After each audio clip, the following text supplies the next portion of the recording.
বন্ধুরা, আজ আমি একটা রেসিপি করে দেখাবো। দেখুন কত সুন্দর, ভালো লাগবে।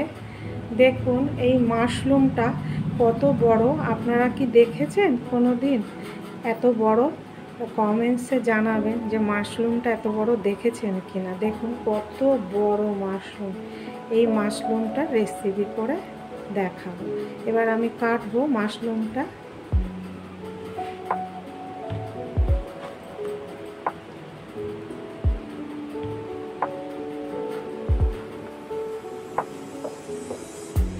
ওপরটাকে ছাড়িয়ে নিতে হবে।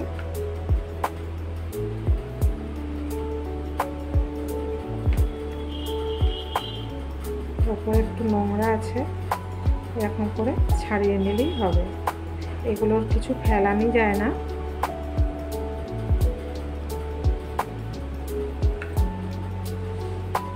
এরকম পিস পিস করে করলে,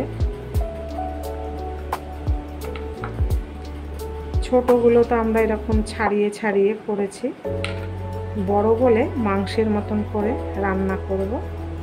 এরকম করে দেখেছেন তো, পুরো পনিরের মতন দেখতে লাগছে না পিসগুলো?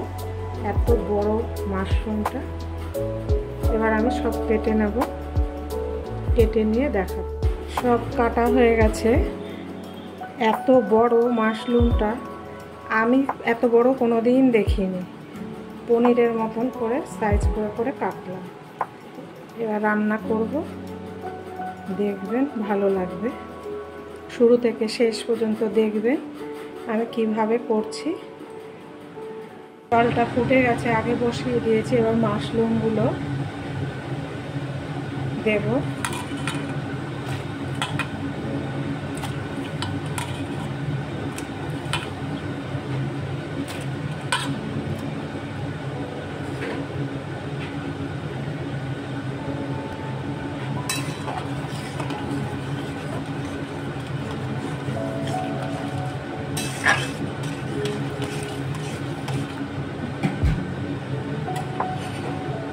এবার একটু ফুটবে।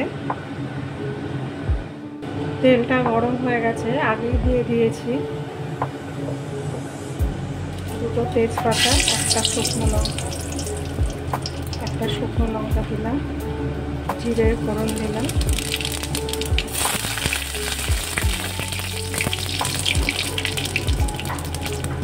পেঁয়াজটা দিয়ে দেবো।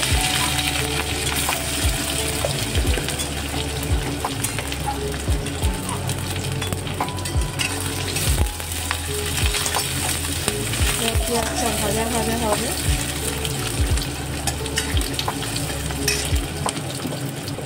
এবার আলুটা দেব, আলুটাও ভাজা ভাজা হবে।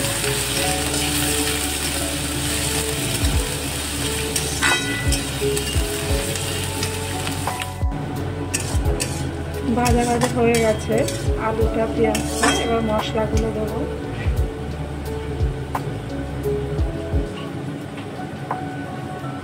হাফ চামচ শুকনো লঙ্কা, পরিমাণ মতন হলুদ, হাফ চামচ জিরের গুঁড়ো, নুন পরিমাণ মতন,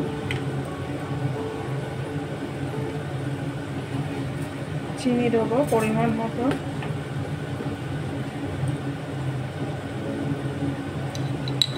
আদা পেস্ট দেবো 1 চামচ,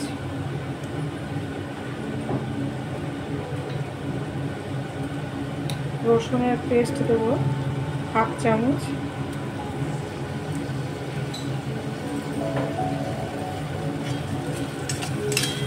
এবার কষাবো।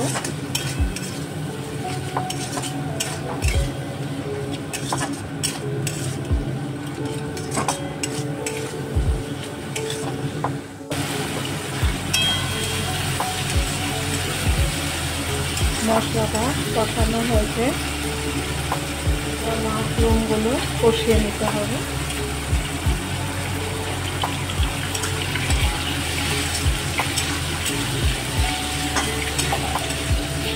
এরকম করে করলে মাশরুমটা খেতে খুবই ভালো লাগে।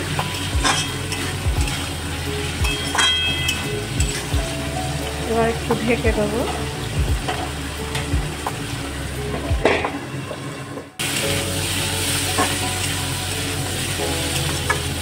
এবার গরম জল দেবো। কষানো হয়ে গেছে।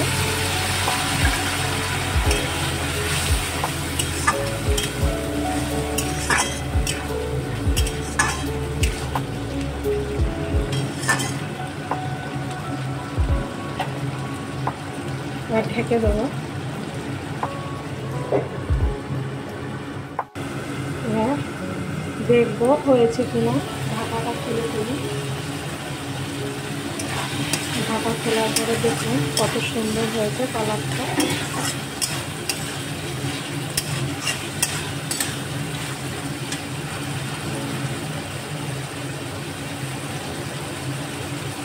গরম মশলা দেবো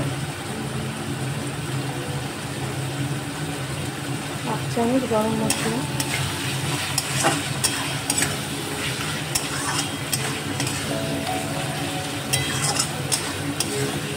কত সহজে মাশরুমটা হয়ে গেল।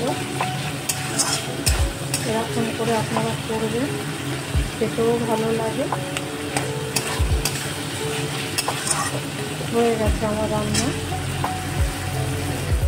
আমার মাশরুমের রেসিপিটা করা দেখলেন, যদি ভালো লাগে লাইক শেয়ার সাবস্ক্রাইব করবেন। পরের দিনের একটা নতুন রেসিপি নিয়ে ফিরে আসবো। ভালো থাকুন, সুস্থ থাকুন।